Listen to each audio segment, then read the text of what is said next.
it's Steve from SnkrTechTalk, back with another video today. For today's video, I want to talk about 3 reasons why you might want to avoid the Nike Jaw 3. So without further ado, let's talk about those reasons. All right, so the number 1 reason and one of the 3 reasons on why you might want to avoid the Nike Jaw 3 is the fit. Now, the fit on this shoe, in my opinion, is somewhat problematic. I would recommend you guys to go in store and try on the Jaw 3 because this shoe specifically right through the midfoot right here is extremely, and I mean extremely narrow. Like you can see it right here at the bottom, how skinny it is, and it feels every bit of that when you have these on foot. I actually have to go through the break-in period with these without the insole to really kind of create that little bit of extra room to kind of soften up the materials and get this shoe to kind of break in, because with the insole, honestly, I just can't do it.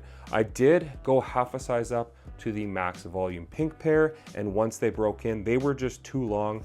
I had a full thumbs width at the end of the shoe, and there was just extra volume and room inside the shoe when they were broken in. So I went down to a size 10.5, which is my true to size in like 95% of my basketball shoes. I had to pop out the insole through the break-in period just to kind of create that extra room right here through the midfoot. So if you have a wide foot, I would definitely try these on in store if you can. You're probably gonna have to go up half a size and or just avoid these altogether because honestly, there's just not a ton of extra room within this shoe if you go true to size. The fit is like a straight jacket on foot. So if you have a wide foot, that's probably one of the main reasons why you're gonna wanna avoid this model.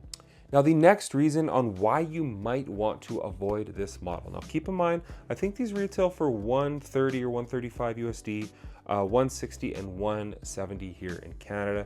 And now the price point isn't really a big deal, but it's the cushioning setup. So what you're getting with this model is a full-length slab of Zoom X cushioning. You can see it right here stamped on the midsole. Now, from your initial try-on and your first 5 or 10 sessions, this is gonna feel amazing underfoot.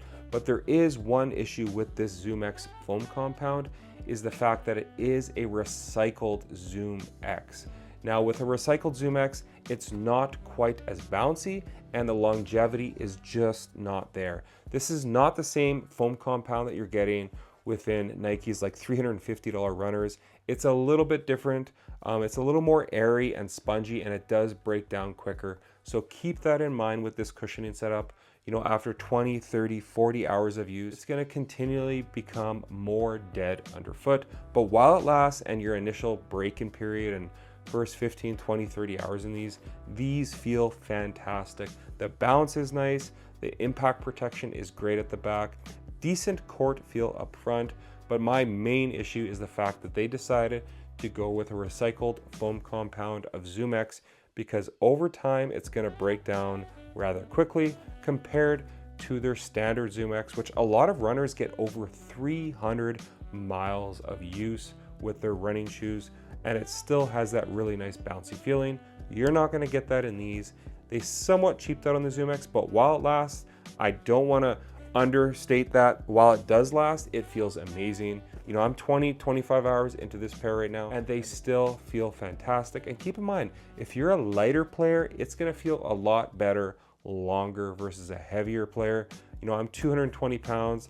I'm probably gonna break this down a lot quicker compared to a guard that's like 150 or 160 pounds. But keep that in mind, the Zoom X compound on this shoe is a recycled compound in itself.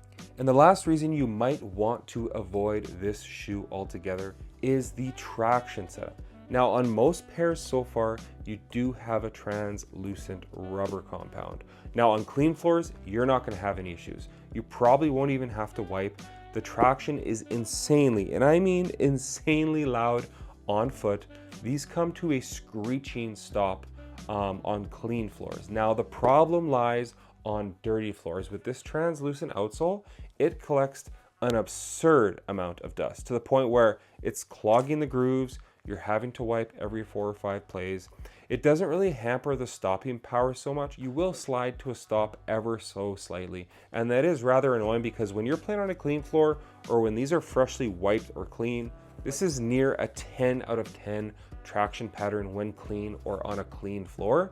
But when these are dirty, and I mean they get dirty quick, you can see the dust in all of these grooves right here. And if you're playing on a really dirty floor, you're getting hair, dust balls, you name it, on this outsole, and it does become problematic. So keep that in mind with the Nike Jaw 3. The traction pattern does get clogged up rather quickly on the translucent pairs, but if you have a pair, or if they come out with pairs that have a solid rubber outsole, I definitely would like to try those out. The one thing I don't want this video to do is prevent you guys from picking up the Nike Jaw 3. There's a ton of things with this model that are amazing, that I love, but I had to work through some of the issues with this model to get it to the point where I enjoyed this model. I love this model. The look of it is one of them. The design of this shoe, like head to toe, this is one of, if not Nike basketball's best looking basketball shoe in the last 10 plus years.